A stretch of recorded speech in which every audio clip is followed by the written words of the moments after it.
Hello, ladies and gentlemen, and welcome back to another edition of the RWT podcast. My name is Mike Larkin. Joining me, as always, by my boys, DC Daniel Crimmins and the dead man of RWT, Paul Morales. It was a weekend of professional wrestling. It was a weekend that was double or nothing. It was a weekend that had Saturday nights with your main event, including injuries, and it gave us a whole lot in this world of professional wrestling. So with that being said, the first thing I do want to mention here is on Saturday night's main event, there was an injury that we found out on Raw. Logan Paul has tore his triceps, and at this point in the game, we're all just like, can the Vision just like not be a thing anymore? Logan Paul got hurt, Braun Breaker got hurt, Bronson Reed got hurt, and they replayed the spot. The way that Logan Paul came down on his triceps, that wasn't ugly, it was oogle. And I'll start with you, Paul. What were your thoughts on Logan Paul tearing his triceps? He's out for months now. God damn, this group cannot cut a damn break. Not for nothing. They cannot catch a break for anything. It's like every time you turn around, it's like every couple of months, somebody's injured. It doesn't matter who it is. You got Bronson out with his, again, a tricep. You had Braun Breaker with his ab, with it actually, I think it was his stomach muscle that he kind of tore. Mm-hmm. And now you got Logan Paul, who he had a hernia, huh? Hernia. Yeah, he had a hernia, and a guy took him out of WrestleMania, and now here you got Logan Paul, who is already a douche. But I mean, I don't wish anybody to get injured, but I know that there are some people who wish he would get injured, and hey, all the power to you. Hey, sana colita de rana. You actually had it come true, but to me, I just think it's one of those freak injuries. This group, this faction seems to be just doomed. And I mean, they did tease on Raw that Austin Theory's new tag team partner, because it's the Vision, and we're going to do the Freebird rule. We do now have Braun Breaker as his tag team partner, so Austin Theory and Braun Breaker are now your world tag team champions. Daniel, your thoughts on that, and as well as the injury sustained by Logan Paul? It really is unfortunate. And by the way, if people are celebrating Logan Paul getting injured, grow up. You're a dingus. We don't like him either, but don't be a dingus. I mean, you can't deny that the dude is talented. He's got skills. He's got skills. He is earning his spot. You know, he's showing up every week. He doesn't have to. And hopefully he gets better soon. I don't like Braun Breaker as a replacement. I feel this is, like 5 steps back for him. I almost wonder if they're going to get the titles off him. Like, you have Grayson Waller, who isn't really doing anything right now. Nope. Since the New Day's gone, nothing for Grayson Use Waller. him. Well, do a reformed version of A-Town Down Under. Don't call them that. I think it could work. You have so many options that it could work with that you aren't doing anything with.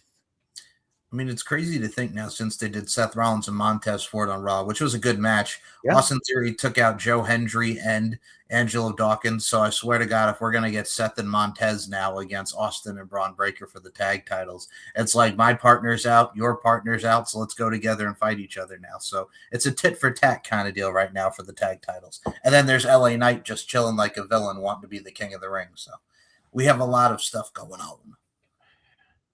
It's like you have all these people here and you don't even know what the hell to do with them. This is really starting to feel like AI-driven bullshit. That's what they rely on. There's a lot of AI in that creative team. Like, a lot of AI booking. I know they showed like the information of people that are running the teams.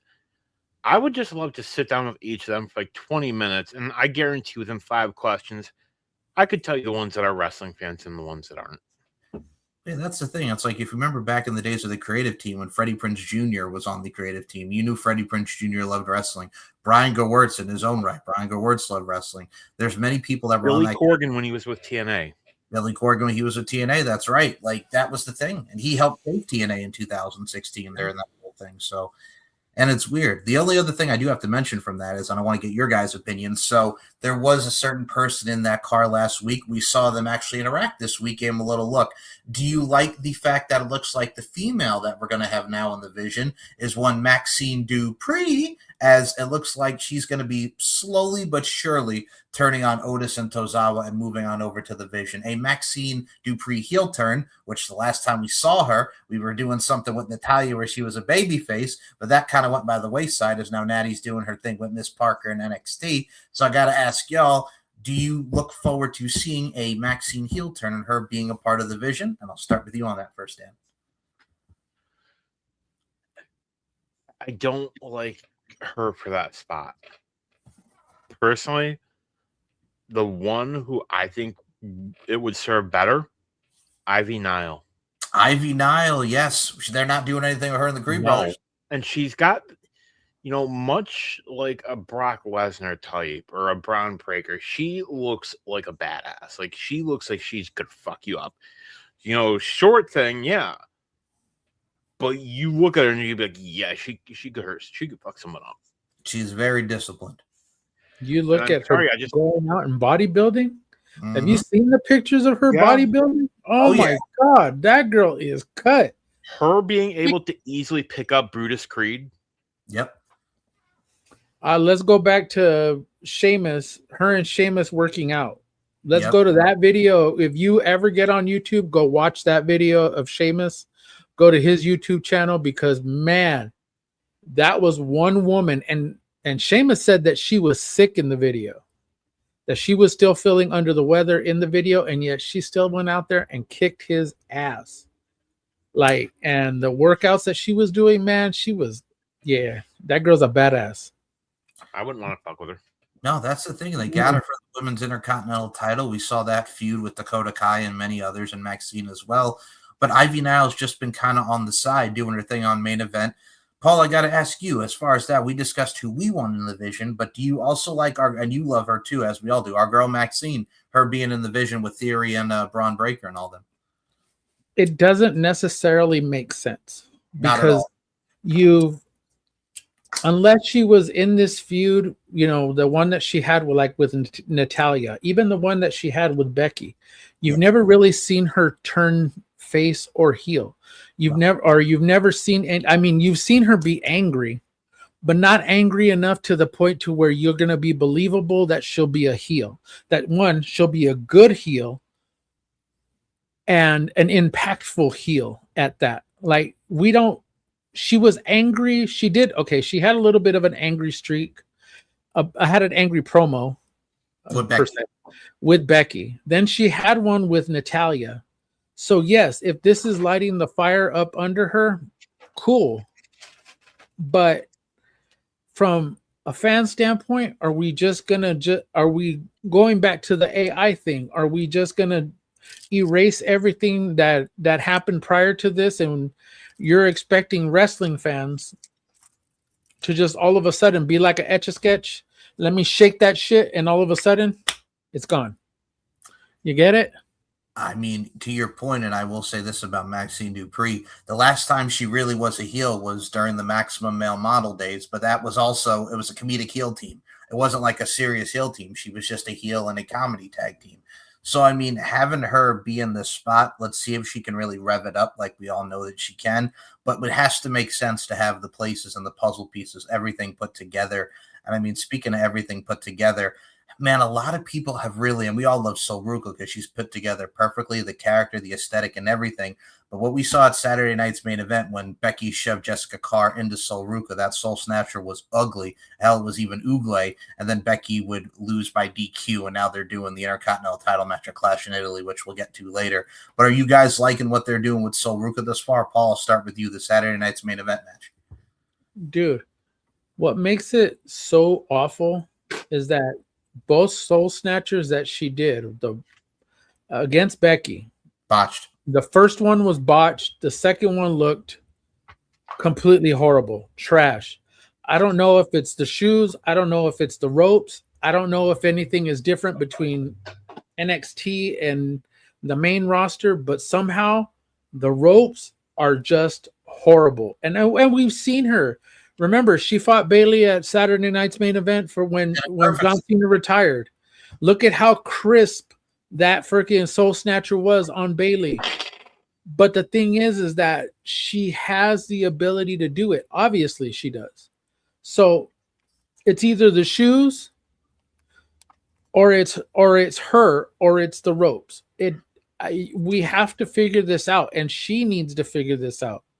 Because if she's going to wear those Chucks or those Vans into the ring, somehow something isn't matching, something isn't working. Could it also be the positioning of her opponent for that? Because Becky looked a little out of position. She slipped. There's always been that kind of like timing issue too. So I don't know. Like you mentioned, we saw it with Bayley. We saw her do it to JC Jane in the Royal Rumble in Saudi. We've seen it so many times where she said it crisp, but these last couple of times have just not been the best as far as Sol Ruka's case. Dan, your thoughts on Sol Ruka and the whole Becky Lynch match at Saturday night's main event? You know, there's something going. If she's got it in her head, like it could be nerves. It could be. But whatever it is, Paul, like you said, she's got to figure it out and quickly. Mm-hmm. Or else, I'm sorry, but she's going to end up like Sin Cara. Ooh, you're going that route. I mean, she's not as bad as what Sin Cara was on the botch reel. I'm going to say that right now. But I'm just saying, like, that's what people are going to know her for. Just the botching. The botching. It's one of those things, too, where I look at it like this. If you had to tell me what I thought, because I hate to say it like this, because Saturday night's main event was always such a premium event, and it's all right. But this Saturday night's main event on Saturday felt like such a glorified house show. It felt like, it's great matches, but it's kind of like meh. Like we knew Paige and Brie Bella were going to retain over the Irresistible Forces, Paul's girl Nia and Lash Legend. That match was fine. We knew the Vision were going to retain because of interference from Braun Breaker, but that pounce was sweet by Angelo Dawkins. But I think if you had to ask me what the best match of that card was, Penta and Ethan Page was absolutely fabulous. And then they did him and Javon Evans the next night. Penta has been killing it as the Intercontinental Champion. Can we please give us Penta versus Phoenix once? So Perry Ray is not in this freaking feud, and that's the horrible part. Is like, dude, you're not. I get it. You have Ethan Page that's there. You have Javon Evans who's there. You have obviously Penta who's doing his thing.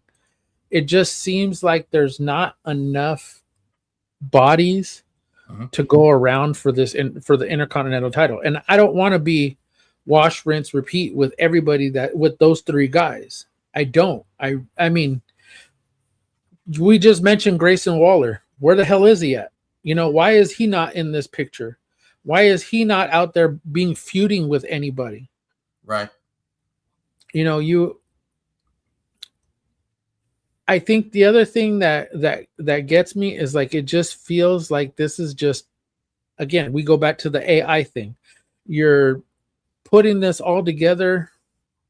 I don't know if this is just going to be Ethan's crowning moment, getting the Intercontinental title. I don't know if this eventually puts Penta, in AAA. We don't know. Because I would love to see him be mega champion in AAA. Well, because I think he is one deserving son of a bitch that fucking deserves that damn title. Oh, because of how special he is of a talent. Yeah. And I wish, and I can't wait. I'm hoping that his brother, that Ray Ray Phoenix wins the cruiserweight title in AAA. I really, really do, because he needs something. He needs to be able to do something also. And Paul, correct me if I'm wrong, but didn't Phoenix wasn't he the mega champion once before? Yes. You know what? Yes, he was. Yes, he was. And I know, who did Penta beat to win his TNA world title? Whew. Was it Austin Aries and Phoenix, right? Mm-hmm. Mm-hmm. And he did it without a fucking contract. Yep. Then he was the TNA champion for like 3 weeks. And then he went back to Lucha Underground. Yep. My thing, too, is even to go on to your point, like you mentioned Rey Mysterio, which congratulations to Rey Mysterio on being the general manager of AAA. Still, one of the best things right now. Best bookers in WWE, Shawn Michaels and The Undertaker. We did see Rey Mysterio. Triple H. That works for me, brother. We had Rey Mysterio beat Rusev by the skin of his teeth, and then Ethan Page would attack him, and Rusev would. And who makes his return? Dragon Lee. So Dragon Lee's back in the mix there. Rey's getting a shot at Penta. Personally, if you want to do it somewhere, I do it in Mexico. You want to get a big crowd, do him and Rey for the Intercontinental title in AAA. What do you guys think? Are you looking forward to Penta and Rey? We saw it once in Lucha Underground. It was fantastic. Yeah. Me too. And did you like seeing Dragon Lee come back? Always like seeing Dragon Lee. Paul, are you excited for Penta and Rey? Huh? Are you excited for Penta and Rey? Yeah, like I said, I really, really want to see something happen. I mean, they need. It just seems okay. Let me break this down. I really feel that the reason why they're in WWE is because after this acquisition, it just feels like that's where they're going to end up. And I've said this before on the show. It just kind of feels like they're lacking that star power. It really, really does. Dominic isn't really defending that title. He's holding it. He is a placeholder for it, but he's not defending it. So we could kind of put him in the category of a Jade Cargill. We could kind of put him in the same category of a Roman Reigns, to where he had the title, but he wasn't really defending it. Brock Lesnar, another person who held on to the title, but wasn't really defending it. The list can go on and on and on, but my point is that I just feel like they need more star power down there. And I could see that those two just staying there and not being on the main roster. I agree with you on that. And I mean, we have so much potential that they can do in AAA. We have a great 2 weeks of action coming up from AAA. And I still see this. It's one of the most underrated shows on a Saturday night. And I mean, you also have the stands too with Penta and Rey. Like, it's going to be good. But Penta, like with Javon, like they teased a possible Javon Evans heel turn. Did you guys enjoy the match and that little small tease of, just being like, you know what? I lost my cool, but everything's going to be all right. Do you guys like the possible smidge of a Javon heel turn? And what'd you think of the match? No, I don't want him to be a heel turn. I don't want him to be a heel. Me either. Because you have enough heels bodies there, and Rusev, oh my God! Again, another person who should be added into that equation of 4 guys, because obviously they've had contact with each other over the last month. Yes.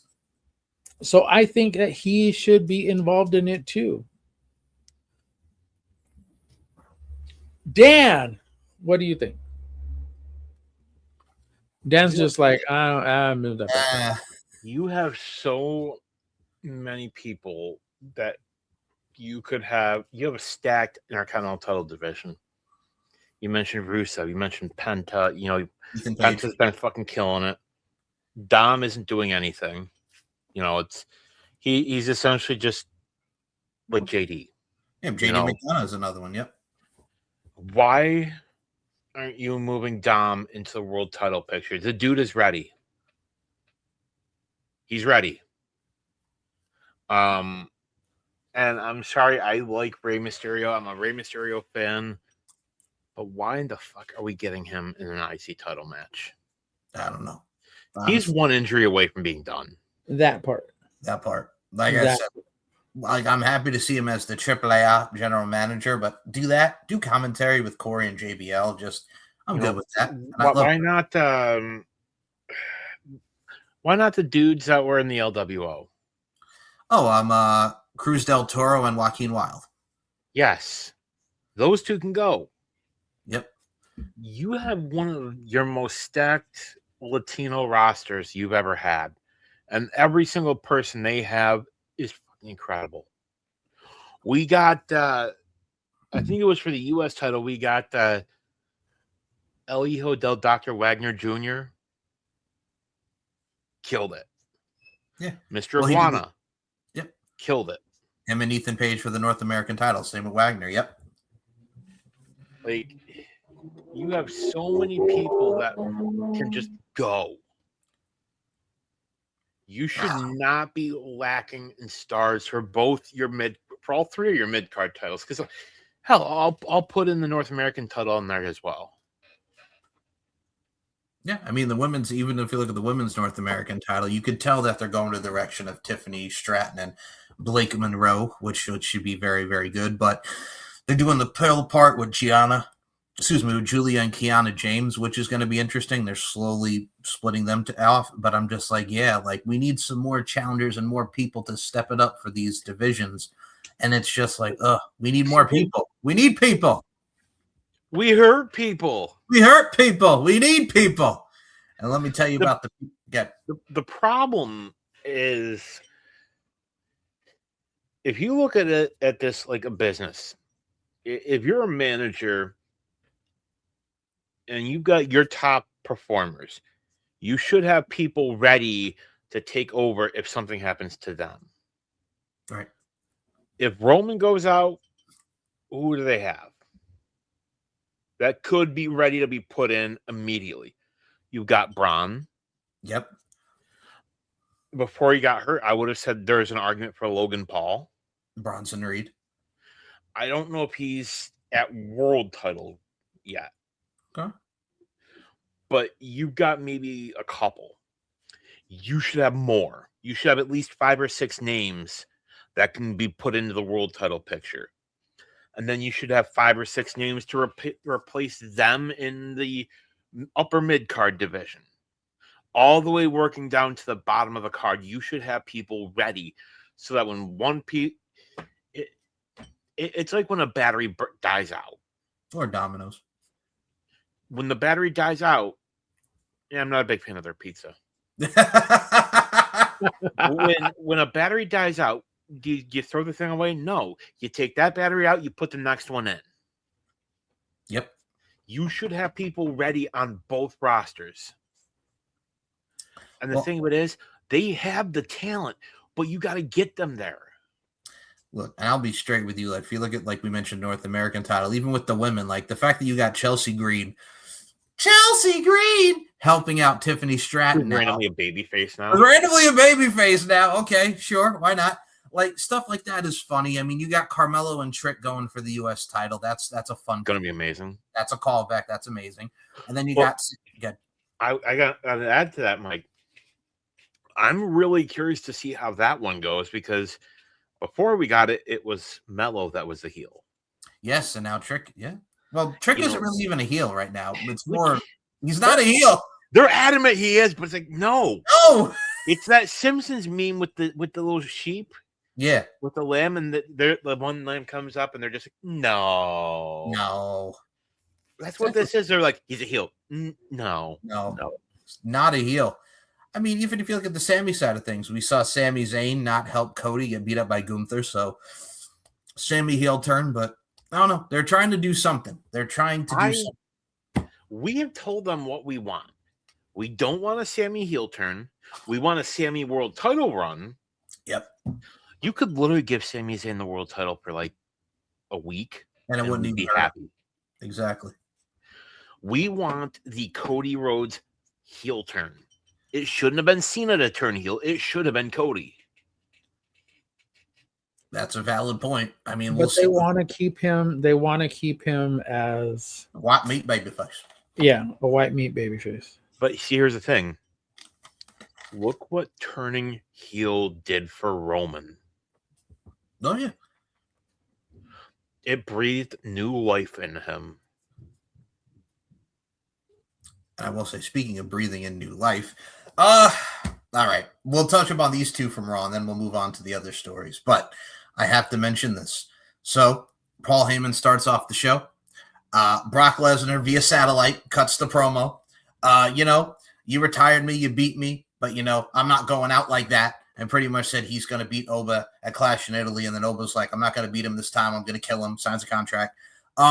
We should have just had this as a one and done. I know it's going to be incredible. I know these two have great chemistry, but also at the same time, too, and we'll get to this more when we do the predictions, we should have just stopped at WrestleMania. That was a perfect send-off, but we're going to do this again. And I'm like, yeah. What did you guys think of the explanation for why we're having Brock and Oba 2? Paul, I'll start with you. I don't think was there an explanation aside from why is he telling everybody that he going to kill Brock? Just the fact that Brock is, I'm more dangerous now because you beat me and, I'm coming for you and, I ain't going out like that. Hold on. Scott Hall, Jeff. Scott Hall. Ooh. Yes. Dude, again, somebody else who deserves a world title who didn't get a world title. Mm-hmm. Yeah, that's all you can really say. It's just like, okay, this is happening again. What do you think, Dan? Yeah, but hold on. Oh, Really, what sucks is that he came out of retirement. All of a sudden, it was like you're retired. You took your boots off, or you were crying in the ring. It was emotional. That's the way you should have went off. That's how a lot of wrestlers want to go out. Yep. Hell, you were beat. You had a nice little a couple of weeks to build up to this match. You guys had him slamming you F5ing him. It was good. It was really, really good. I liked it. And I think the fans liked it. You just tarnished it by coming back. You just tarnished it by bringing him back. Are you having him fulfill his contract? Because if that's the case, you shouldn't have had him freaking lose, or you shouldn't have had him make everybody believe that he was going to retire. Or if this is going to be his last WrestleMania match, cool, fine, dandy. But what was all this? Signed a contract, said, hey, guess what? Now I'm done. Speculation and everybody's running rampant. And then you guys put out telling people, TKO and WWE over here telling people, guess what? He's retired. He's gone, blah, blah, blah. Now all of a sudden he's back. But I get it. It's wrestling. We can retire and unretire and retire and then unretire and retire and unretire again. Yeah, when Brock even said in the promo, this retired wrestler, I'm like, but are you really retired? I'm just like, retired wrestler indicates that you are no longer actively wrestling. Yeah. And you're back after 3 weeks. Ric Flair. Terry Funk. Brocky Funk. I like that. But yeah, by doing this, you make Oba Femi look like a bitch. Yes. WrestleMania was his crowning moment. You see him just molly-whopping Brock Lesnar. And then you have Brock do this. Yes. Guarantee you they knew. What he was going to say was, and he believes that they weren't going to... Look, I'm doing this again. And he believes that they weren't going to, filth, floor, and filth. I have no idea what he was going to say, but hey, you know what? What makes it interesting? Yeah, is that Brock, and I'll elaborate to something that Dan said. Well eloquently said. They literally tarnished it. They tarnished the fact that he beat him. He beat him fair and square. 8 minutes, great match. What I had said after WrestleMania and pre-WrestleMania, it's either going to be one of those two things. Either everybody's going to hit their shots, everybody's going to get everything. In about 5-6 minutes, match is over. It happened in 8 minutes, which was great, at least for fans. It was great. Entertained, great action, great athleticism. People were happy. Then all of a sudden, this. I think it also like when they just had Brock and Goldberg in 2017 and Brock finally beat Goldberg and that WrestleMania match was way better than the WrestleMania 20 match. I think it would have been just fulfilled finito here. And like you mentioned, for the 8 minutes they got, they made the most of their time and they wrecked shop and killed it. And Oba looked like a superstar. But in this case and scenario, you cannot have Brock win and then we go to a rubber match at whatever the next one is, the King of the Ring. No, ain't happening. No, you can't do that. You can't have him leave like Dan. You can't have him leave. Michael's silencing me. Him and Chuckle fuck. No more of this shit. I didn't even silence you. Fucking roll, and I'm getting back on that. You left. You friggin' just disappeared. What happened? You know what you did, Michael. Oh, I'm sorry. You and Esmeralda. Yeah. All right. What were you going to say then, Daniel? They made Brock doing that made Oba look like a fucking bitch. Yes. You know, Oba, what they should have done with him night after Mania, you should have had him beat Roman, and he should be the World Heavyweight Champion right now. Well, they're teasing that for SummerSlam because he's going to be going there through the summer. So the other issue here, and you knew you weren't going to have Brock leave. I told you both he wasn't done. Why not then have it be a more competitive match and have Oba barely get it done? So then you got to do the rubber match. But what happens with this rubber match? Do you have Brock win? I think that's what they might be doing. Or if it were me, I just have Oba kill him again. And then go bye-bye. Or yeah, you have Paul Heyman turn on Brock and go with Oba. Ooh, I mean that's a very interesting theory. But I'm telling you, if you do this and you have Oba lose this match, his credibility's in the shitter. We shall see where that goes. And okay, then who retires Brock?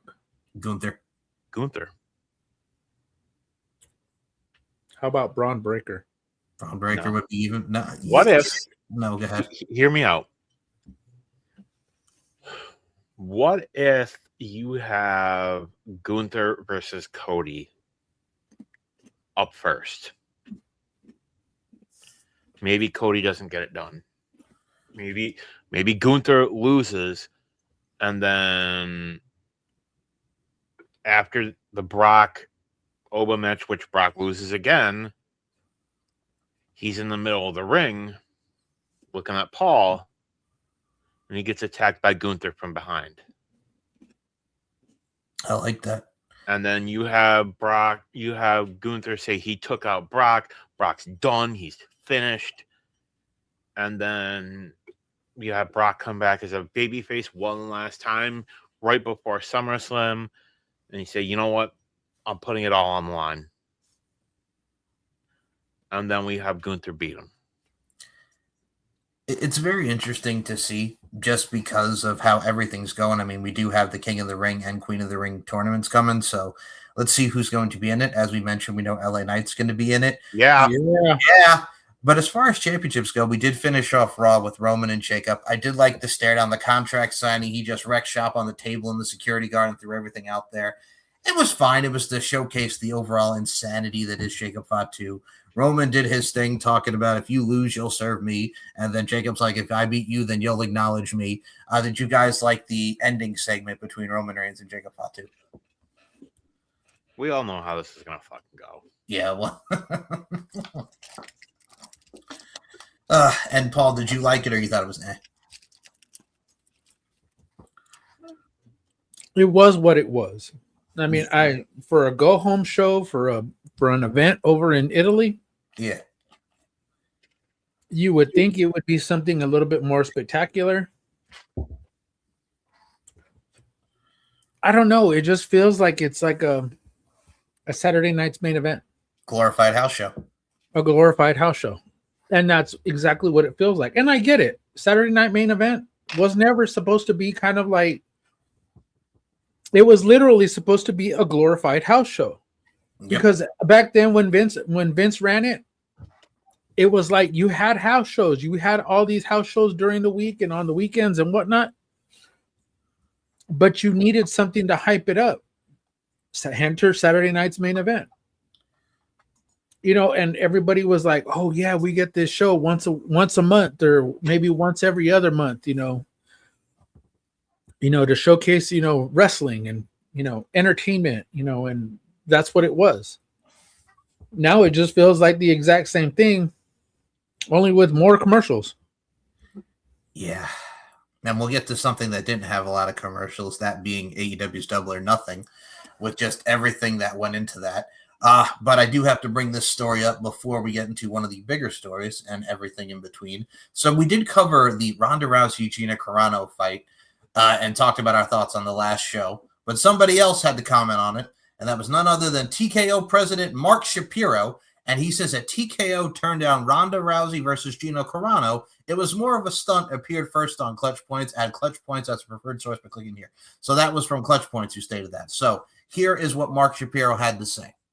The card streamed live on Netflix under Jake Paul's most valuable promotions. Recently speaking at the JP Morgan Global Technology and Media Conference, TKO president Mark Shapiro admitted that TKO was one of the first companies to turn down the Ronda versus Carano fight. It was pitched to us and we did turn it down. That's to take nothing away from Netflix. They are a great partner and clearly they know what they're doing across the board. They're in the big event business. They want big spectacle events, and they saw this as a big spectacle event. We're in the true MMA business on a meaningful and consistent basis. When we looked at this potential matchup, keep in mind there is a real art and skill to matchmaking. When you asked Hunter Campbell and Dana White what they think of their matchup prior to it happening, the answer was that fight will be over in 20 seconds. They were off by a few seconds, Shapiro said.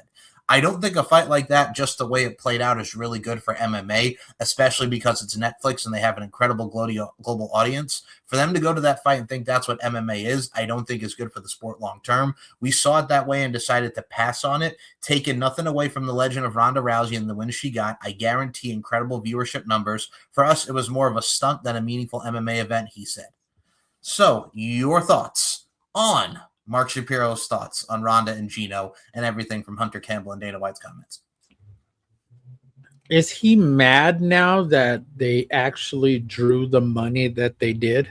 Yeah, I think Ronda got $2 million. Is he mad that they actually made the money that they did? Because the last time I checked, that MVP promotion actually made a lot of fucking money. Oh, yeah. Just on this fight. Yep, and I think, what, did Ronda get $2 million for the win and Gina got $1 million for the loss?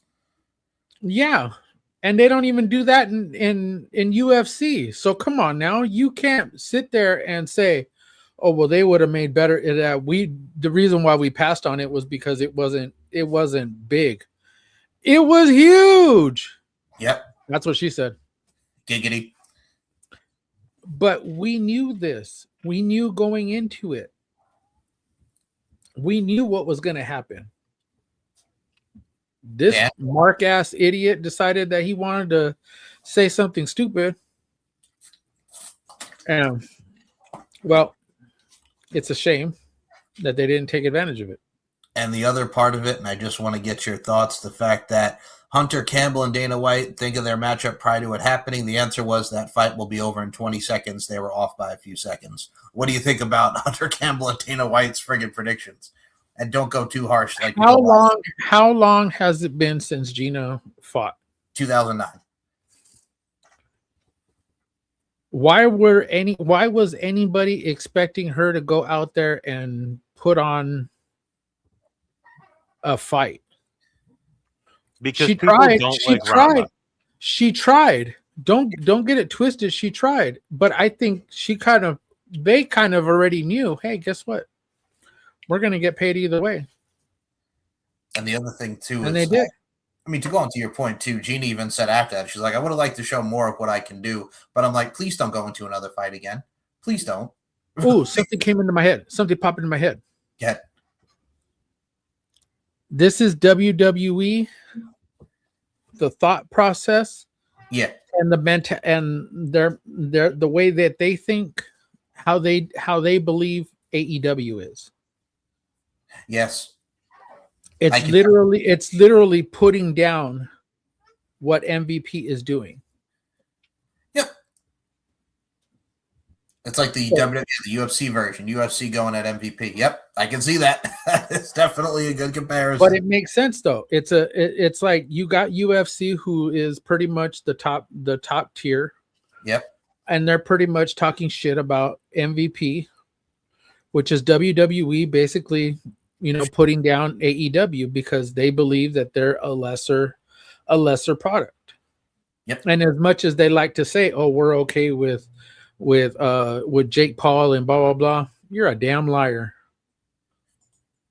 So you're so full of shit. Your eyes are brown. Dan, go ahead. If you were truly okay with this, you wouldn't have banned Jake Paul from all WWE events. Thank you.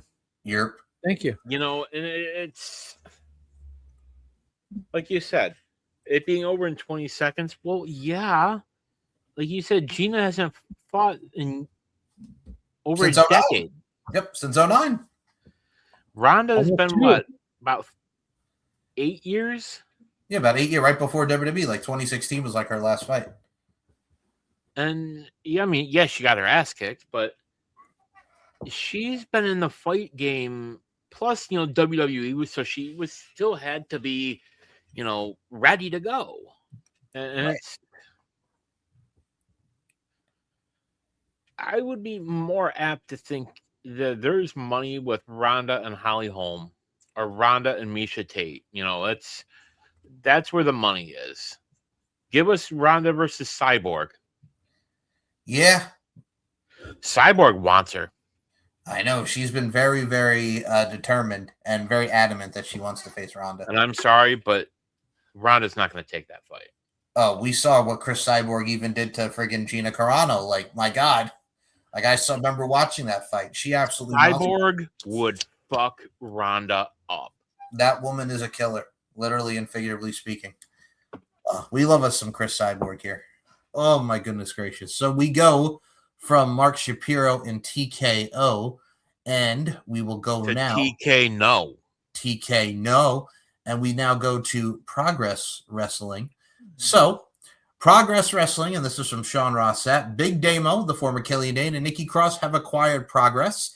And Piper Niven commented on this saying, incredible news. I'm a huge believer that the UK boom period became what it was, and in no small part, thanks to Damo Mackel and his commitment to uplifting the standard of pro wrestling, which every wrestler and promotion across the UK and Europe benefited from. With him and pioneer of women's wrestling, Nikki Storm, at the helm of This Is Progress, the future of the UK scene is in safe and exciting hands. And this is what we learned from the press releaser. In a seismic shift for British and Irish wrestling, two globally renowned figures are coming home. Damien Mackel, known internationally as former WWE star Killian Dane and Big Damo, and his wife, Nicola Glencross, known as Nikki Cross and Nikki Storm, fresh off a decade-long tenure with WWE, are taking ownership of Progress Wrestling, the UK's premier independent wrestling promotion, as well as Defy Wrestling, one of the biggest independent wrestling promotion in the United States. That is a big deal. And I think if you think of people that are synonymous with the UK, Killian Dane, Big Damo, the work that he did in ICW along with Nikki Cross, a.k.a. Nikki Storm, and what they've done for UK wrestling and what we've seen with NXT UK, British wrestling as a whole, and the strong style, these two are definitely at the forefront. And I think if there's anybody to help progress, it would be these two. They have such minds. They have such knowledge. And I honestly cannot wait to see what the UK boom holds for both of them. We'll start with Dan. Your thoughts on Nikki Cross and Big Damo now doing their thing in Progress Wrestling? I'm excited. Anytime where we get more wrestling out there, I think it's only a good thing. And I think it's great that it's them that's going to be doing it instead of some Richie Rich who just wants to play wrestler. Mark Shapiro says what? What? Nick Khan says who? Who? Huh? I think it's only going to be a good thing. You have more options. Plus, you have UK talent and European talent who maybe we get to see them. It gets them on the world stage, so that maybe a WWE or a TNA or an AEW sees them and they think, oh, I want this person in my company. Yes. So I'm excited. I think Nikki Cross, I always felt like she could have done more in WWE. She's got the talent, the personality. Same thing with Killian Dane. Dude can do serious. He can do comedy. We saw his tag team with Drake Maverick. Yes, that was hilarious. So I'm really excited for them. I absolutely agree with you. The man who can play baby can play heel, and Nikki Cross is another veteran who is just underrated and so amazingly talented. Paul, your thoughts on, you brought this to our attention, of Killian Dane, aka Big Damo, Nikki Storm, Nikki Cross acquiring Progress Wrestling. I think it's crazy that they actually left the company. Not so much crazy. I think this was kind of a plan for them. And you know what? When it came up for sale, I'm glad that they bought it, because that prevented WWE from pretty much guaranteeing that they were going to collect everything from Progress. Yeah. And that they were going to collect everything from Defy, because that's a wide library. Oh yeah. And if you remember correctly, if I am wrong, y'all can correct me. But at one point in time, wasn't Progress part of WWE? Yep, they had that relationship in the UK tournament, NXT UK. Yep. I think that's how we ended up having Gunther. Yeah, that's how we had Gunther. Yeah. Well, I remember that he was there. I remember that even well, of course, Tyler Bate and of course Pete Dunne, wherever they're at, we have no idea. Trent Seven. Yeah, Trent Seven. I mean, but still, the NXT UK tournament, like the president of Progress at Will the time. Ospreay. Yeah, Will Ospreay was sitting next to Triple H at that, and also, of course, what's his face? The guy who used to run ICW. What the hell was that guy's name? Mark Davis? No, Mark Davies or something like that. Yeah, something like that. Yeah. And then another guy, Zack Sabre Jr. Was another guy that ran through Progress. Pete Dunne. I mean, not Pete Dunne. Tyler Bate. We already said Tyler Bate. Oh my God. Who is he? I'm trying to think of his damn name. I can see him fucking hitting that Finn Balor besides fucking hitting. Oh, JD McDonough. And you're also forgetting Marcel Bartel. Yeah, Lubin Kaiser went through there. Yep. Timothy Thatcher. The original, the OG Imperium, those three. Yes. Although I think back then they were known as Ring Conf. Yeah. They were Ring Conf. It's just crazy to think on how many amazing wrestlers came through Progress, and even Defy too. I mean, and it's just awesome to see how far you literally get.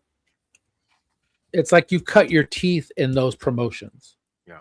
If you live in the UK, shout out to our girl Nicola. Shout out, Nick. Hi, Nicola. Our Demoness. Oh, hello. Another one we forgot to mention. Our Demoness? She went through there? Say his name and he appears. I believe Henry. But yeah, we can. The list can go on and on and on. Oh, Grado, come on now. Yeah, man. Again, the list can go on and on and on. Man, we could be here for days trying to getting the list going. But my point is Piper Niven. Yep. My point is that there are so many names. I'm just glad that they're taking charge of it. They know the product. They know what British wrestling means to the world of wrestling. They know what the standard is. So I'm just happy for them. I'm happy that they've taken control of it. They bought it and they're going to do great things. And obviously they've had high praise from a lot of different wrestlers who have commented on their purchase. So kudos to them. I'm happy for them and do great things. Whew. And I will say that, speaking of great things, this now brings us to a pay-per-view known as AEW Double or Nothing. We'll give our quick thoughts and analysis here. Guys, I thought this show was a very, very good show. Double or Nothing being what it is really highlighted and accentuated and solidified what AEW does, what it does.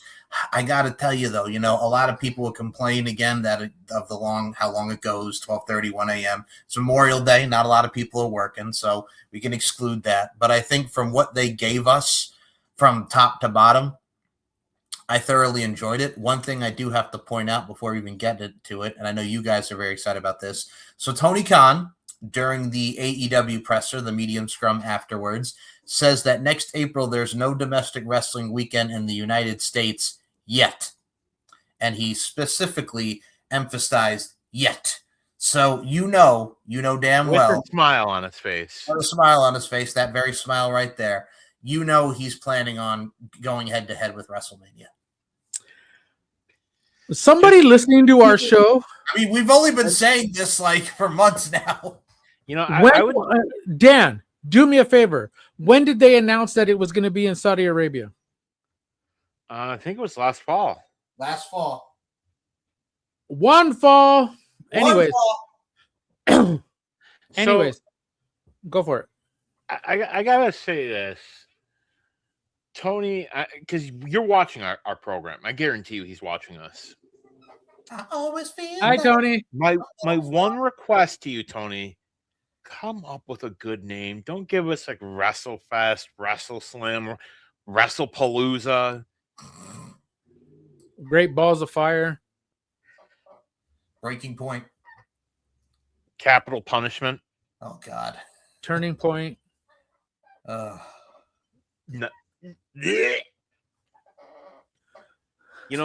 Give us like All In or All Out.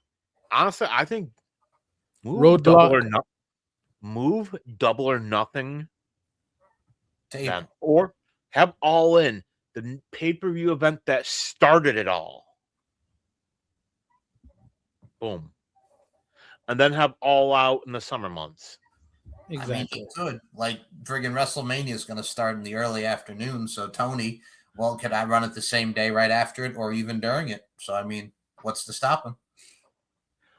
You know what you could also do? How many companies out there have been fucked over by WWE and their system? Buttloads. What if next year, WrestleMania weekend, Forbidden Door night 1, and for the first time ever, AEW 2-night pay-per-view, Forbidden Door night 1 and 2. That would be something. You reach out to all these companies, CMLL, Shimmer, Shine, everybody, every single company out there, just say, hey, we're trying to do this thing. Even if it's just one of your guys or against one of your guys, send them on over. There's a lot that they can do. I mean, there was actually a video I saw, and I mean, shout out to Adam Blampied. I know he's very much a controversial figure with a lot of stuff that he did back in the day, but he did bring up a great point. Why don't they do like a talent exchange? Like they don't have to wrestle like all the time there. Instead of them going, they could have their wrestle here, wrestle there. Like a talent exchange would be cool. And again, this is hyperbole and hypothetically speaking, but they're never going to do that. But it would add something to the flavor of their booking. It would. Like imagine, you have. Because I can't think of his name right now. Who are you thinking about? It's crazy because if you look at MLW, Callum Newman. Yes. Oh yeah. New Japan champ. Yeah. Here's an idea. Big Damo. Have him show up on Dynamite. That'd be cool. Nikki Cross. Nikki Storm. Yeah. Now, Paul, what were you saying about MLW? But I was gonna say, like MLW also has their partnership with New Japan, CMLL, Stardom, and obviously, and I'm gonna say this because I just pulled it up right now.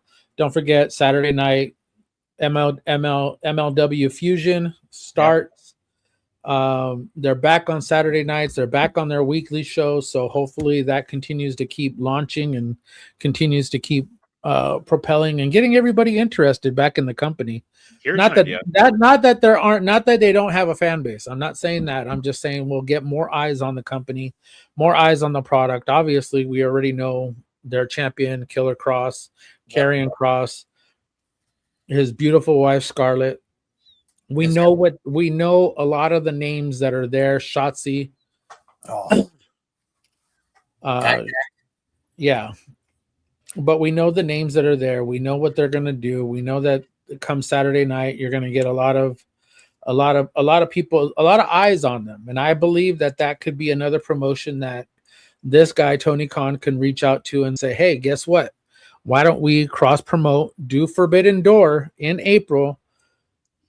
And it could be huge for not only for AEW, but all of these promotions in general. I got an idea for you. Hit me, Dan. Reach out to William Patrick Corgan. Hey, now do some of the NWA. You know what match you do at Forbidden Door 2027? Hit me. Whoever has the NWA World Heavyweight title defends it against Dustin Rhodes. That would be cool. I see the What story. is the one thing that, because I'm sorry, nobody gives a shit about Cody finishing his story. We want the one person who has been consistently thrown aside. Imagine Dustin Rhodes winning the NWA World Heavyweight title. I love it. I love doesn't even need to hold it. He could literally drop it their next NWA event. Yeah, I love it. Which will probably be the Crockett Cup, if I'm not mistaken.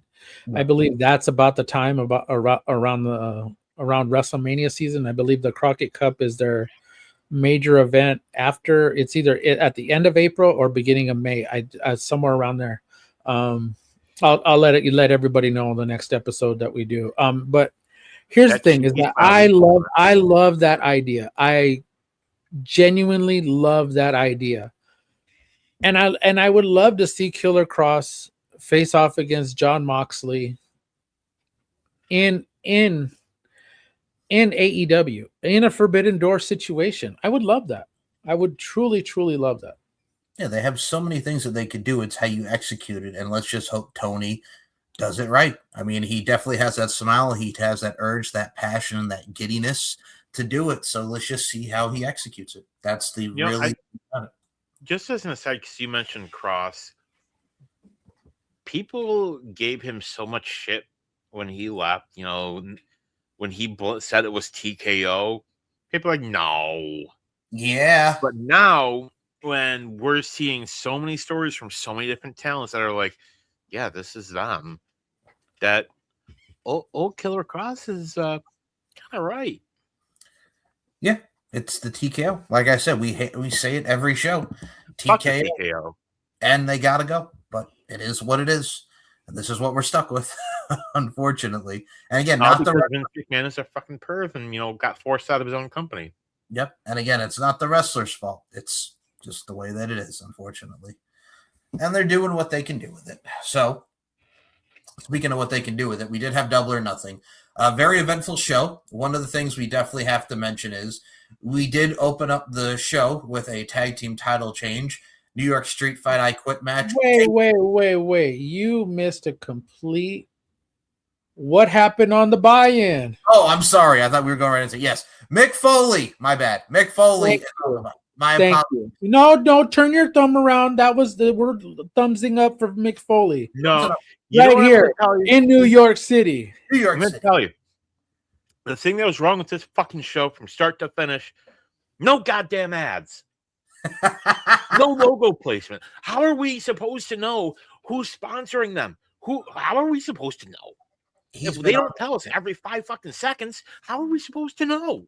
He's been on this kick ever since we started. Yes, that's the best part about AEW. I mean, they did have the Vico Award or whatever the hell that was. No, that's the worst part about AEW. They don't have ads. Not the ads. Man, how am I supposed to know? How am I supposed to know where to get my Prime at? How am I supposed to know where to? Is it what the hell is it? The season? Riyadh season. Is it Riyadh season? Fuck Riyadh season is what I say. Fuck Riyadh season. I guarantee I don't you give a that- shit if it's Riyadh season. That Vita Coco sponsorship, I guarantee you that was done as a fuck you. Yeah, probably. And I'm pretty sure it was. It with Big Boom and Doom, and Big Boom got all friggin' Vico water on him. What is it called? What the hell is it called? Vico water? Vita Coco. What the fuck is Vita Coco? It's like coconut water and vitamins. So it's kind of like Vita. how like naked coconut juice was. Kinda. Okay. Well, we'll go with that. But yes, to go on to your point, Mick Foley looked, like we mentioned, so happy to be at that freaking buy-in, man. He fell in love with professional wrestling because of this company, cut a very heartfelt and passionate promo. I felt like I was watching him and Edge back in 2008, motivating him for Hell in a Cell with Taker. As MJF comes out, goes after Mick, and then Mick's like, giving Darby advice to show that passion, show that heart after he got kicked in the ding-ding by MJF. I thought what he did was perfect. He gave an old bang-bang and everything in between. Mick Foley doesn't need to wrestle. If you want to keep him on the mic or help the youngins backstage with promos or anything, Mick Foley is a viable asset to any company, and now he is here in AEW. So, And Paul, guess what we found out? And guess what we found out today? Him and Brian Danielson. Sorry. Brian Danielson will now be on commentary in AEW. I don't know if they're going to do Collision. I don't know if they're going to do Dynamite. But as far as that, what has been reported is that he will be on the commentary booth with Brian Danielson. With Brian Danielson. So that's a good thing for Mick, and I'm happy that Mick is being able to be out there and do his damn thing. You want to know what? He loves professional wrestling as a former professional wrestler. Well, here's my thing, too. He doesn't have to worry about an old man screaming in his ear this time. Yes, he doesn't have to worry about an old man screaming in his ear this time. Unless Tony sends his dad into work one day. No. By the way, somebody put up a great comparison on Twitter because I did think it was funny. Can you believe that the Raw and SmackDown GMs are now on commentary? Because remember, Mick Foley was the GM of Raw and Daniel Bryan as the SmackDown GM on SmackDown Live in 2016. Somebody said, full circle. It all goes full circle. Okay, now let's get to Double or Nothing because that was an excellent show. Oh, terrible show with no ads. Yes. Well, real quick, Dan, your thoughts on Mick? You know I'm a mark for Mick Foley. Yes, you are. With your bat. Dude, I'm just glad he's happy. I feel it needs to be said. I really feel it's time for them to stop bringing Jim Ross out. Oh, yeah. First of all, well wishes and love to JR. That made me sad. Alzheimer's and was it dementia? Yeah. Possibly Alzheimer's and dementia. Yeah. They're testing for both. Please, JR, please. You don't need to be out there, Jim. You don't need just collect your paycheck. Tony Khan is going to take care of you. You're a legend. You already know this. And everybody that sits behind the commentary desk and everybody in that locker room, including Tony Khan, will know how much you've given to professional wrestling. And dude, you're a star, you're a rock star, you're everything. One of the absolute greatest of all time. One of the greatest of all time. So please sit at home, enjoy the rest of your life that you're going to have left.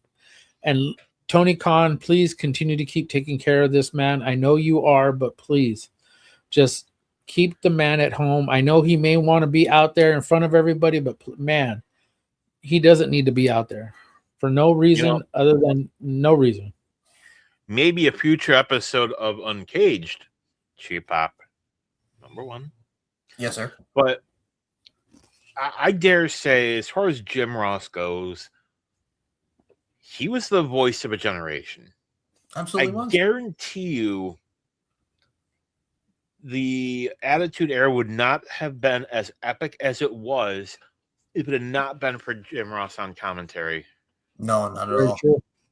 Tell me that when you think of Hell in a Cell, yeah, you see Foley getting yeeted off the cage, but what do you also hear? Good God Almighty, good God Almighty. They that killed him. By God's my witness, he has been broken in half. You think of the commentary. Exactly. So with that being said, and we wish Stone Cold! We wish nothing but love to JR. You son of a bitch! You son of a bitch! You ruined it. You've all seen that dude on Instagram that does the voices? Yeah. Does a great Orton. Yes. His Jim Ross is great. Agreed, man. Like that's what he I'm did saying. One around Christmas time. Like, by God, King, it's a Christmas tree. The voice of a generation, man. Absolutely. And I mean, speaking of generations, like you mentioned, Attitude Era Jim Ross, they finally did it, winning the tag team titles in the New York Street Fight. I banged your mom as Christian, Cage, and Cope beat FTR for the AEW World Tag Titles. We saw Beth Phoenix get in as well, made a nice little return there. This match was brutal. It was out of this world, but I figured we start talking about that as we'll just look at some of the other highlights of this. Your guys' thoughts on Cage and Cope winning the AEW World Tag Team titles. Cope! Man. Fine with it. Go for it. You know, it's unfortunately now there's a rumor that WWE is going to try to get FTR back. They're not going anywhere. Nah. If they're going anywhere, it's home. You have got it made. You have it made in AEW. You literally work maybe 4 times a month, sometimes 5. And you're not always wrestling. You might just be in the backstage segment or, some spot like where you're just doing something for a minute. And you don't have to take a 50% pay cut. Yep. At this point, why would anyone want to leave AEW to go over to the dumpster fire? Right. That's like eating at a 5-star restaurant and bunch of your friends like, hey, let's go to McDonald's instead. And just a couple years ago, it was the other way around. Yes, it was. But I think with this one, I think you do get the nostalgia factor like you guys mentioned. So I was fine with that as well with Cage and Cope. Takeshita and Cope! I got to say, Takeshita and Okada, right person won. Were you guys excited? Beach. Were you excited to see that? And did you like the Kyle Fletcher heel turn? Yes, no. I mean, I understand it because he turned on his best friend, but it's just like also at the same time too, it's another internal conflict within the Don Callis family. I was okay with it. I thought the match was really, really good though. I thought that was one of their best matches that they've had. As far as the Owen Hart goes, we'll talk about Will Ospreay beating Samoa Joe and Swerve beating Bandito. Like, Will Ospreay and Swerve definitely have to run it back. Are you excited to see those two now in the Owen Hart Cup for the men? Yeah, but the one spot in that match is always Samoa Joe moving out of the way. Because Will Ospreay was like, "Way!" But that's the thing too. Like, you have these two in there. Nobody else could have get that over. No, Samoa Joe. I remember first time I saw it in Ring of Honor. I'm like, did that man just walk away from him? And his facial expression is just like, whatever. All the ones that he did in TNA, this is like, wait. With Samoa Joe, big fan of the one he did in I think it was AEW where he did the. Oh yeah, the guy friggin' the J Brown he faced was like, what the hell, man? I mean, the ones that he did with AJ and Christopher Daniels in TNA will never ever be duplicated. No, I mean, but you have to give it up. You have to give it up to Samoa Joe. Samoa Joe is the consummate professional. It doesn't matter who it's with. Even in his 40s, my brother can still go. Agreed. Only 3-time NXT champion. Yes, sir. And I mean, with his accomplishments and I had no doubt that this was going to be great. And I think Daniel mentioned this as well, and I want to get us all 3 takes on this. Your guys' early pick is Will Ospreay to win the Owen Hart Cup and go for the title in Wembley. Yeah. I think realistically, we're probably going to get Ospreay versus MJF at Wembley. I think it makes sense. I think I'm not exactly happy. Look at he disappeared again. He didn't want to finish his sentence. See, look at this is the things we have to. Now he's gonna blame you again. Go ahead. You got out. Michael, stop freaking kicking me out. It wasn't me. I'm like Chad. Yes, people. I'm telling you, it was. It was It him. was.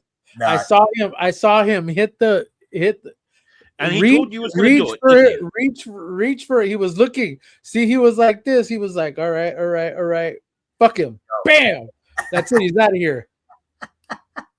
He said, fuck Dan. Fuck Dan and his comment.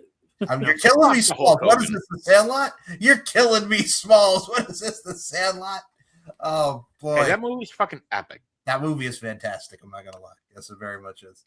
If we're at that point, I'm okay with it, but I really, really wish it would have been Darby. I know we're going to get to the world title match, but man, I just feel like Darby was on such a roll.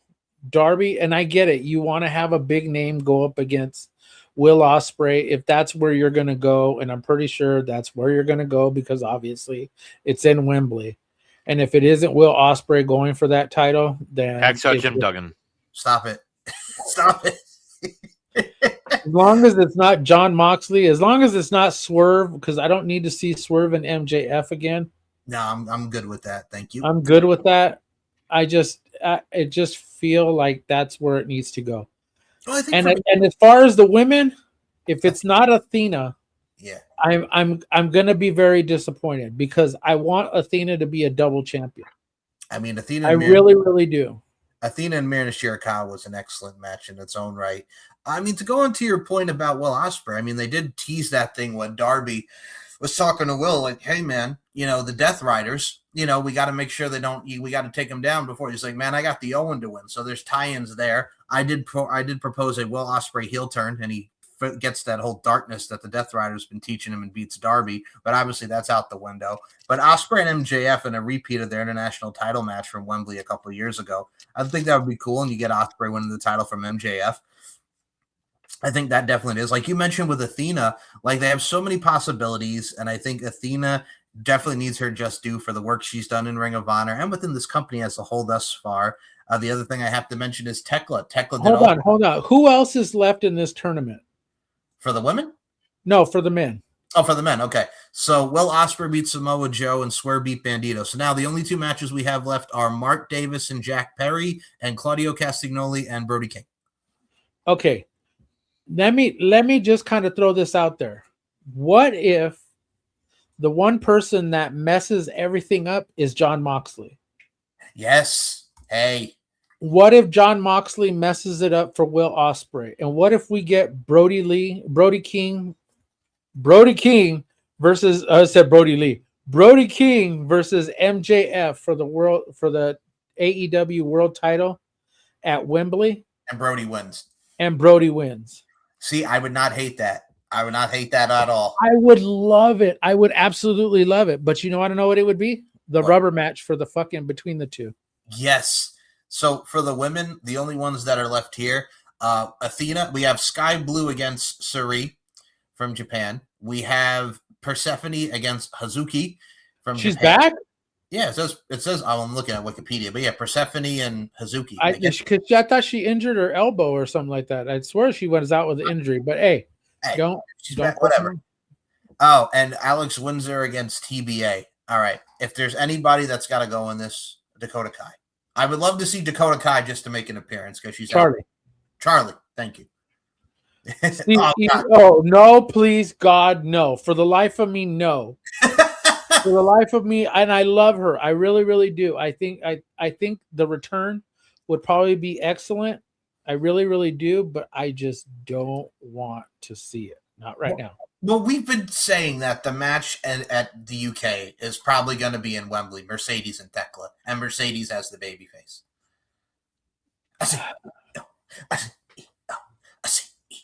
I'm telling you, that's what it's going to be.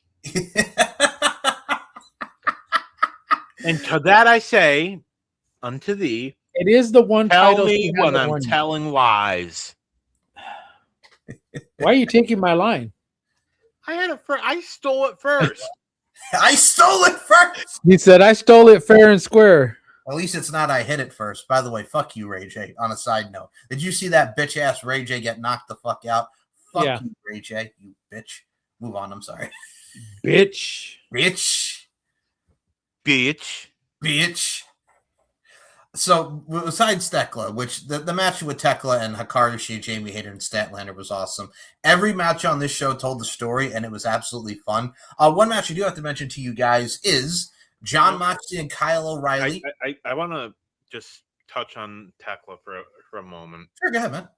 I love that, you know, another Look, Austrian. Don't make it awkward that you want to touch on her. Don't be touching on Tekla. Giggity. No. Anyway, you know, we got Gunther in WWE, Tekla in AEW. Complete opposite, you know, character types, but man, both are fucking killing it. Oh, agreed. Absolutely. And they have both talked about the other. Well, my thing with Tekla, when she first came in and she attacked Jamie Hayter and the camera missed her, I was like, oh God, what are we doing? And then Jamie Hayter got hurt, and then they just randomly put her with Sky Blue and Julia Hart. Ever since she's won the women's title, she has been out of this world. Absolutely fantastic. They made the right call with giving her the title. Because we had a while where, they weren't doing anything with her. No. And then now she could be herself, and that's the genuinity part. Moxley and Kyle O'Reilly, you knew it was going to be Mox because he's never beaten him, so I thought they had another great match, but did you guys think that was kind of a foregone conclusion that Mox was going to win? Yeah. Yeah. Anytime in any wrestling star where they say, oh, I've never been able to beat him, I've never been able to do this. Anytime that's a huge point in the story that you're just it's going to happen. I mean, Kyle O'Reilly now being a part of the Trios champions and Moxley, it's just to further his story and whatever they do now for the Trios title. We do have to talk about Stadium Stampede. Jericho. I think one thing that was interesting. Yes, I did pick Kyle O'Reilly to win, but I only did it because I wanted to believe that Tony wanted something more from that championship, and I wouldn't have cared. I wouldn't have minded had he beaten him, and then again we go back to something winning it a couple weeks later. I'd be perfectly fine with that. Because Moxley is literally making that title worth something. Yes, he is. I just feel like that's something that they could have done and made it more interesting for fans, I hear you. And I think with everything thus far within this card, we got nuts with the Jericho and the the Stadium Stampede, Jericho Hurt Syndicate and the Elite against the Demand, then the Don Callis family and the Dogs. The fact that they came out to Metallica and it was just such a badass entrance, everything that they did for that. Both entrances were badass. They killed it, both of them. I'm sorry, but Tony spent some money on that production for that. It was excellent. Absolutely. And I think when you see these guys go in there, I mean, the right team won, let's be honest, but these guys went insane. They did what they needed to do, and that really encompassed the Stadium Stampede. Did you guys like the match as all? Yeah, it was fun. It was entertaining as all hell. Bald. Mark Davis fucking took that thing, that chair piece to the eye. Yep. Man, he got fucked up. Yep. But I thought the whole thing was chaotic. Yep. But it was entertaining as all hell. I tend to agree. I mean, I think that's what you can really get with this show. And like I said, a lot of us have kind of really gone a little bit more over to the AEW side, not because, again, of the booking, but we're so tired of this TKO bullshit. There's always alternatives, and that's what I'm really... tired of the ads. That too. And there's always that alternative with wrestling, and this is one of the best alternatives. Then we get MJF and Darby. Darby Allin is out of his goddamn mind. That friggin' dive he took landed on his dome piece. He took a package pile driver on the steps, the bang bang before the coffin drop off the stage through the table. Everything that these guys did was just absolutely nuts. The tombstone off the friggin' top, and then the friggin', the side headlock takeover for the pin. Everything encompassed in this match set the tone for what MJF and Darby Allin's feud has been throughout the years in AEW. I loved every second of it, but a lot of people are still talking, not just about the match, guys, But afterwards, and we saw Swerve talk to him. We saw him give the pep talk to Darby. Kevin Knight comes out while Darby's all stretchered because the story is the pain got to him after all those title defenses. The pain got to him and he lost. Gives him the freaking deal, the splash on the stretcher, smiles at him, and now Kevin Knight is a heel. That's the end of Jet Speed. What the fuck, Kevin Knight? What are your thoughts, Daniel? Okay. Well, did you enjoy the match before we even get to the Kevin Hart? The match, like Kevin Knight. Those two can't go wrong. You know, love MJF. I think he's the guy you want running. As your top star. Well, that's the thing too, and I love Darby as the champ, but I think it was time for MJF. Hi, Paul's wife. Hi, Paul's wife. It's time. It's like they know you're here, Mike. It essentially what it is, and you've heard me make this comparison. Yeah, Darby is the Mick Foley of AEW. That I agree with. Can you also kind of equate it to like when Rey Mysterio was a champion and he had all those title defenses as world champion, and then he lost to King Booker, kind of like that, sort of, kind of, with the size discrepancy. And then the second time he lost to Kane. Oh, sweet baby Jesus, I remember that. Kane cashed in Money in the Bank. I don't want to remember that. So, Vegetative State, The Undertaker and the Vegetative State. No, if I have to remember it, you have to remember it, Michael. Hush, Daniel. So then we had everything that went into. You're the one who hasn't paid the damn cat tax in a month. My cat tax is paid, fucker. So when it comes to he lies, people. Michael lies. Lies. Tell me when I'm telling lies. So I thought the whole story was excellent, but the Kevin Knight heel turn, I was like, what? Paul, what were your thoughts on this match and the Kevin Knight heel turn? You know what? Bald. It didn't make any sense. In all honesty. Yeah. I hated the fact that I'll start with the first one. I hated the fact that Darby lost. Yes. But somehow, as the more and more I started to think about it, it makes sense. Yes. You want a big name. You want a big name to lose, or to whoever dethrones MJF. You want a big name on that title. I'm not saying that Darby is not a big name. I'm just saying that Darby is a fighting champion.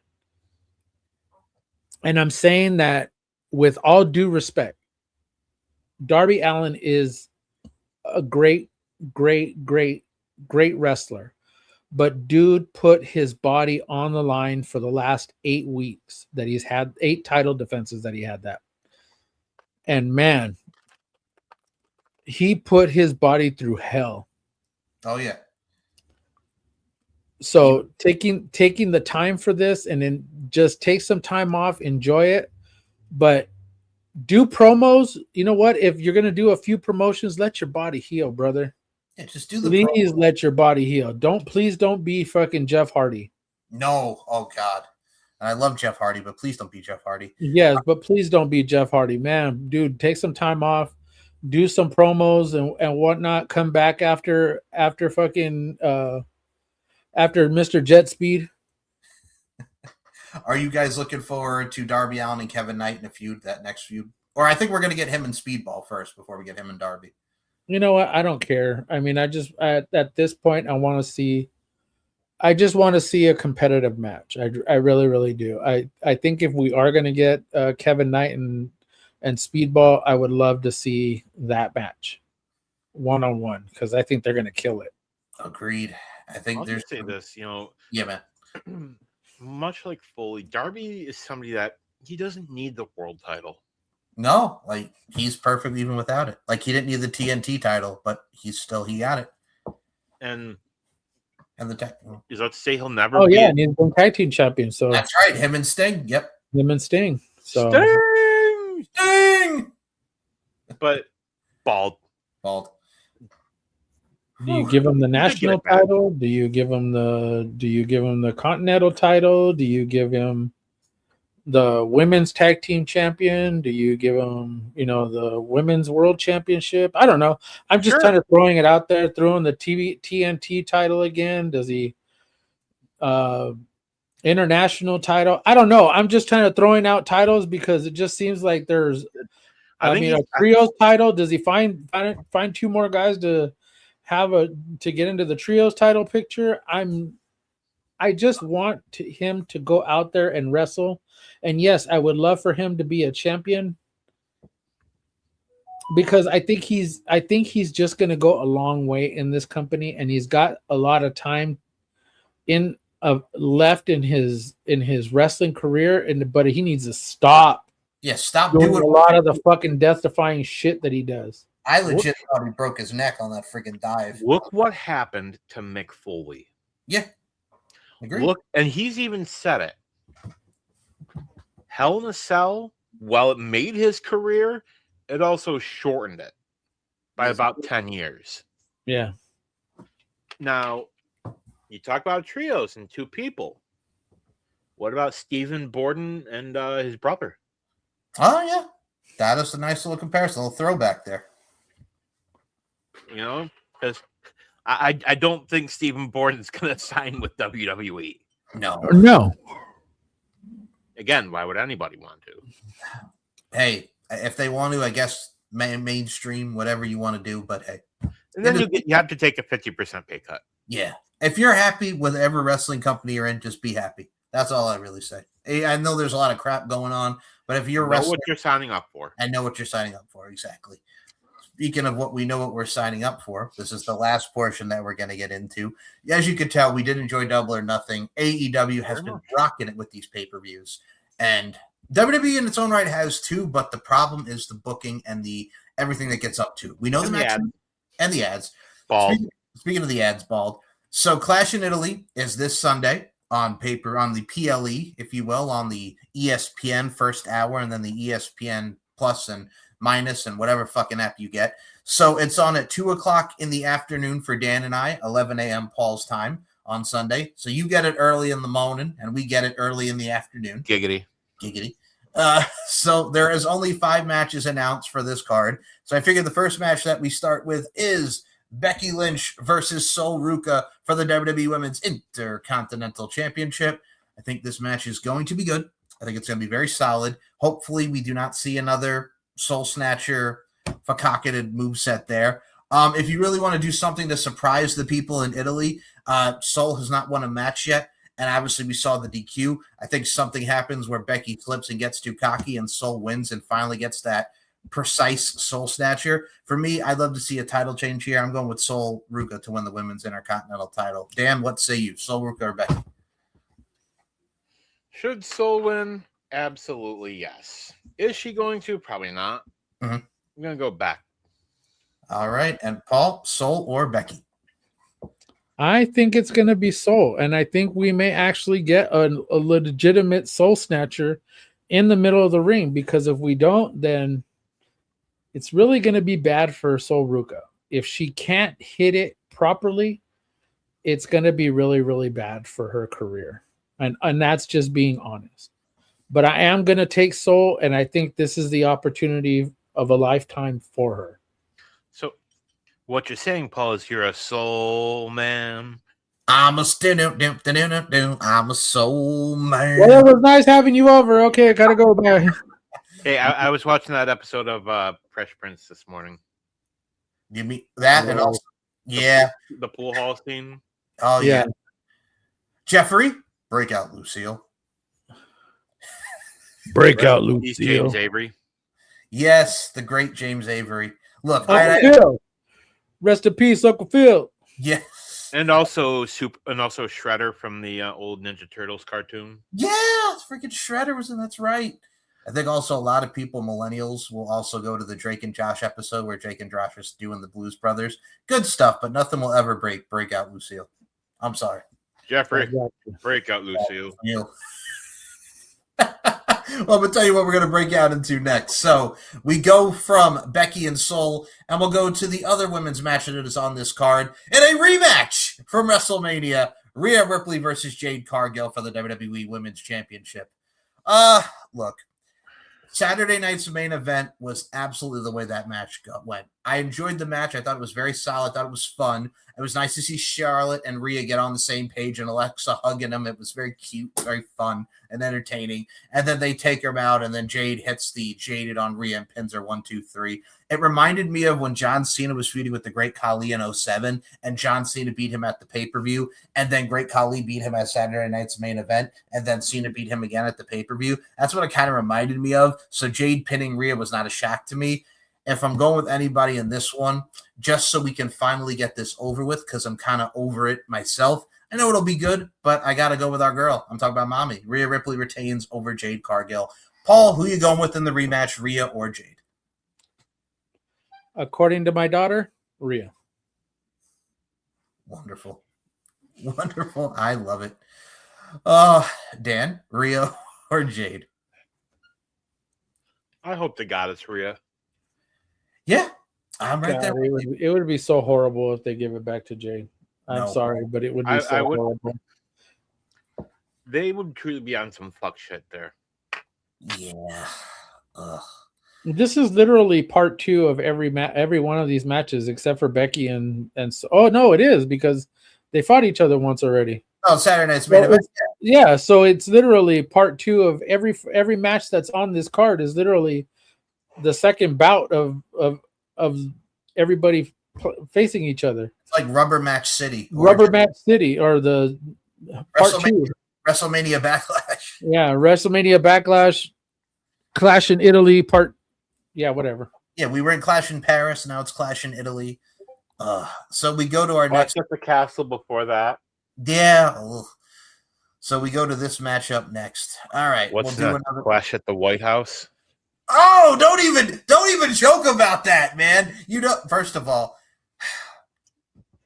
fuck the White House UFC bout. Let's put that into the forefront. Friggin' all that horse shit. No, don't do it. We already ranted on Dana White last episode. We're not going to do it again. Fuck you, Dana. Fuck Dana White. Don't even put that into the universe. We ain't doing no Clash at the White House. I fucking hope not. If you really want me to stop watching WWE and us stop talking about WWE, do Clash at the White House. Do that. I will fucking be done. That dong. So next match we will go to. All right, we'll do another title match for the WWE Undisputed Championship. Cody Rhodes versus Gunther. Bald. Gunther. Yeah. All right, so you're going Gunther right out the gate, Paul. I'm going Gunther right out the gate. And Dan? Because they'd be stupid enough to do it. Yeah, Dan? Cody. I tend to go with Cody because, like we mentioned earlier with LA Knight, being in the King of the Ring tournament, please, and I am thinking, because we have those matches coming, I think Gunther's going to lose here by some fuckery. And he's going to be in the King of the Ring tournament, and I could see him becoming a 2-time King of the Ring winner and then going back at it at SummerSlam and then maybe beating Cody at SummerSlam. I don't know, but that's what I'm kind of like spitballing in my head here. But I, too, am going to go with Cody to retain. But, yeah, it's going to be a good match. But, again, just came out of nowhere, and all of a sudden Gunther's on SmackDown. Fine. Because that was the favor. And now the whole favor bullshit. The favor! Yeah, that was the favor. And also that Cody may become a Paul Heyman guy. Like you planted the seeds into it. You know, long-term booking. You know, we're going to make Cody a Paul Heyman guy. Maybe, maybe not. I'm just going to throw this out here and see if it sticks. All right. Fine. I guess. Exactly. Yeah. And speaking of throw my Play-Doh against the wall. Let me see if it sticks. And I even hate to say this, but as we touch upon wrestling, and sometimes it could be hard to be a wrestling fan, but we love doing the shows for each and every one of you. Can you see how excited? So, a lot of the times it's hard to be a wrestling fan, but can you just WWE at least? Yeah, WWE at least. Thank you. I was just going to say we need to clarify one thing. WWE. It's hard to be a WWE fan. It's hard to be a fan of what creative is lacking to create for a lot of fans. Bingo. Can I tell you what I actually saw on social media that made me laugh? So somebody put up, because like how with WWE you don't see like the fireworks as much anymore, and it's just like here's the video package and then it goes right to them like coming through in the backstage and all that. Somebody put WrestleMania 23 up and the friggin' gigantic ass pyro that it was. It's like, can we go back to having large pyro instead of what we get now? Because it doesn't feel like a big event. And I'm like, that's actually a very good point. Because of the production on that, they don't do the friggin' pyro a lot anymore. No, and they don't do stage themes. Yeah. They don't have the special stage. Like 2009 Cope. Like, you remember the promo the pyro he had back in like 08, 09? Yeah, with Metalingus, yeah. And it went off like 30 seconds straight. Then boom, yep. And then you had Batista. Or should I say Baptista? That. Yeah. No. But it's just hard for, and I agree with something Wheezy Blonde had said. I believe it was either yesterday or today. It's like you get on social media and all it is a bunch of people who, and I get it. It's the tribalism. I get it. You love what you love. You get AEW fans who shit on WWE fans. WWE fans who shit on AEW fans. And it's like we are in an age where we're in the territory era where we are back to, you have so many different types of wrestling companies, so many wrestling companies across the platform. And each of them are feeding off of the others and they intertwine with each other. Unfortunately, you got the big two, which were originally the NWA and WWF. Then it became WCW and WWE. And it was like, people can't just enjoy what they enjoy without shitting on somebody else. Right. And if you remember, Dan, you remember vividly how awesome WCW was. But then you remember the Attitude Era of WWE, and you were like, "Fuck, that was so fucking awesome." Yep, Monday Night Wars. Yep. And it was like we recorded it, we put a tape in, 8:00. Yeah. TNT or TNT. Record this, and then we'll watch it for the first hour, and then at 9:00 or 8:59, boom, we'll hit the record button, and then flip over to USA to watch WWE. And then when one thing went to commercial, you flip over to the other. Exactly. It's like you can't just enjoy wrestling. People are so, in the words of Wheezy, go out and touch some grass. Be happy. Exactly. Like, more to that point, like, I love wrestling. I do. I hate wrestling fans. Yep, I'm right there with you. Like, it's nice to be able to just sit back, watch wrestling, watch. That's why, honestly, I'll go to YouTube. I've got YouTube on my TV down here in the basement, and I will put on like an old WCW pay-per-view. I'll put on an old WWE. This shit fucked it up. It did. Yep. Social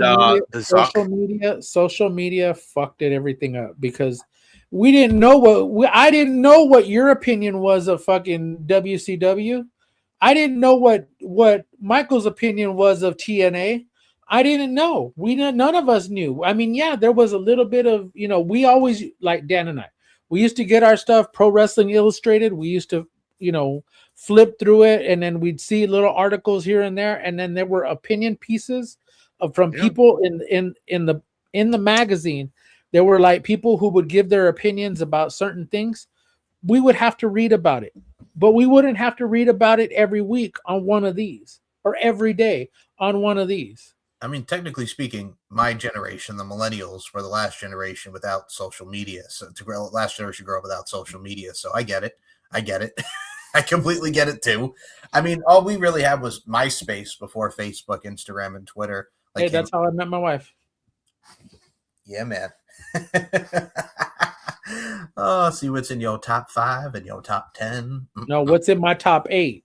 Top 8. Was it top 8? Yeah, whatever. It was my top 8. I knew who my homies were. Like I know for a while it was you could do top 3, 5, 8. And I think at one point they let it, you could have up to, I think it was like 15. I think so. It's been such a long I time. remember my song list. I remember all the music that we used to have on it. And Oh yeah. where's our fucking homie? What's his name? Ted? Tom. Where the fuck is Tom at, man? Tom needs to come and save a lot of us, man. Tom sold the fucking company, and now he's sitting on a beach somewhere. Hey, remember? And you know what's funny? You know who he sold it to? Oh, News Corporation, fucker, aka Fox News. Nope. Let me ask you this. Yeah. And you could tell me if I'm wrong. You're wrong. Bald. What's homeboy's name from Blue's Clues? Oh, Steve Burns. Bald. Okay. Can we say that Tom is pretty much like Steve? Because Tom was our friend. Tom was your first friend when you jumped on MySpace. Your first friend is Tom. Yep. And Steve Burns with Blue's Clues. And Steve was always just that one guy, we gravitate. I get it. We don't have communication with Tom. Steve was kind of different, but I mean, I'm just saying in general, when you think of MySpace, you think of Tom. Yeah, you think of all the other stuff that's on there, but you think of Tom. Yeah. Because Tom was literally your first friend. I got to say, though, Steve Burns does have a podcast out now called The Live, and I got to tell you, it's really good. He's had a lot of great guests on. He had Jamie Lee Curtis on one, Rohana, which I thought was actually really good, that one. You got to check out Steve Burns' He's podcast. just a genuinely, nice guy. Like, generally good dude. I've seen videos of him, interacting with, millennials and, people that were around when he was doing the show. Yep. And them telling him how much they appreciate his calming presence, and he's an honest, good dude. Same. It's crazy. It's crazy to think. I know we're off subject on went from wrestling to MySpace, but this is what we do. Yeah. It's just crazy to think that he, in his head, that he thought that a lot of people weren't really touched by some of the things that he said. And just him in general. And it was like that first appearance. And oh my God, I kid you not, I was crying. Because that reminded me of my son. And then, of course, my daughter and my other son that's right here hitting up. But it's like we grew up with our kid, at least with my kids. I remember watching it with them. Yep. And I remember putting it on for them. And then I was like, I hear Steve, and it was like, that's like comforting. That's comforting for me. Yeah. That's like Brendan Fraser's the same thing. When he hears people saying how much his movies have meant to him or to them. I saw one where this girl was talking about how, she had a difficult time in school and his movies helped, and seeing him get emotional after everything that dude went through. Yep. It's crazy. You never know how you're going to resonate with people. And I think, well, you know what else is crazy? Yeah. Jacob Fatu. Yes. Let's get back to the predictions. So before we get to that main event, we have to go back to this one. Obafemi and Brock Lesnar. Brock. Yeah. Is it going to be good? Yes. No. Is it going to be fun? No. No. Yeah. Who's going to win? Brock. Somebody. I hope Oba kills him. It's going to be Brock. I'm just going to go Oba because I'm going with my heart. Dan, Oba or Brock? As I said, Brock. Paul? Bald. Paul? No predictions, just shenanigans. Shout out to Alex, Queen of the Ring. That's awesome. But I don't want to predict it. I'm going to take Oba, but it just Bald. the feeling is that it's going to be Brock, and for probably the stupidest reason, but it's WWE and AI, their AI storyline. So, and that brings us to Roman Reigns and Jacob Fatu tribal combat for the World Heavyweight Championship. I think the match is going to be fun and out of this world. I'm sure we're going to get some interference by the Usos and maybe some interference from LA Knight. Yeah. And the Vision. Do we see the surprise debuts of possibly Journey Fatu and Zilla Fatu? Maybe. I could see it. Roman Reigns, I'm going to say, is going to retain in tribal combat. but I kind of in a way want Jacob to win because I've been enjoying me some Jacob Fatu. No gas, all gas, no brakes. Yeah, what I mean. But I got to pick Roman in this one. Paul, Roman, or Jacob? Jacob. You're going Jacob all the way. Yeah, what I mean. Yeah, I mean. Yeah. All gas, no brakes. Put it. Yeah, what I mean. 5, 2. Daniel, Roman, or Jacob? I hope Roman gets his fucking ass kicked. Fair enough. I think that's a perfect way to end it. So that is your Clash in Italy predictions. As you can see, it's hard to be a WWE fan sometimes. This March, all the time. Like 90% of the time. Like 90%. They've done studies about how difficult it is to be a WWE fan. 90% of the time, it's difficult all the time. It's like Jerry the King Lawler with his book back in 2002. It's good to be the king sometimes. But I was paraphrasing Anchorman. I know what you were paraphrasing, Anchorman. Why'd you have to say that, Ron? You poop, poop, poop, poop. Oh, man. So with that being said, what's this is not this show. Us. You know you do. You know you love us. This show is not. Yeah. Well, me at least. And this show is not poop.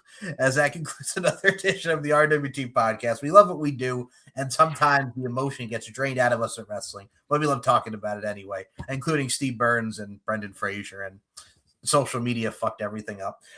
So with that being said, don't forget Tom. Can't forget Tom. Tom, come back to us, Tom. Cope.